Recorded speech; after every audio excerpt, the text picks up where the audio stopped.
కొంతమంది ఆహార ప్రియులు చేసే పనులు చాలా సరదాగా ఉంటాయి.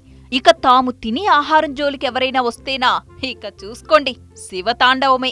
మనుషుల్లోనే కాదండోయ్, జంతువుల్లో కూడా తిండి ప్రియులుంటారు. తాజాగా అలాంటి ఒక వీడియోని ఇప్పుడు నెట్టింట్లో తెగ హల్చల్ చేసేస్తోంది. తన ఆహారం జోలికొచ్చిన తన తోటి చింపాంజీని మరో చింపాంజీ ఏం చేసిందో చూస్తే నవ్వు ఆపుకోలేరు తెలుసా. ఇప్పటికే ఈ వీడియో 44,000కు పైగా వ్యూస్ సొంతం చేసుకుంది. ఐఎఫ్ఎస్ అధికారి డాక్టర్ సామ్రాట్ గౌడ ఈ వీడియోని షేర్ చేశారు. మరాంగోట్ అనే క్యాప్షన్తో వీడియోని పంచుకున్నారు. ఈ వీడియోపై చాలా మంది కమెంట్స్ పెడుతున్నారు. 2 చింపాంజీలు ఓ పిల్ల కలిసి భోజనం చేస్తున్న వీడియో ఇది.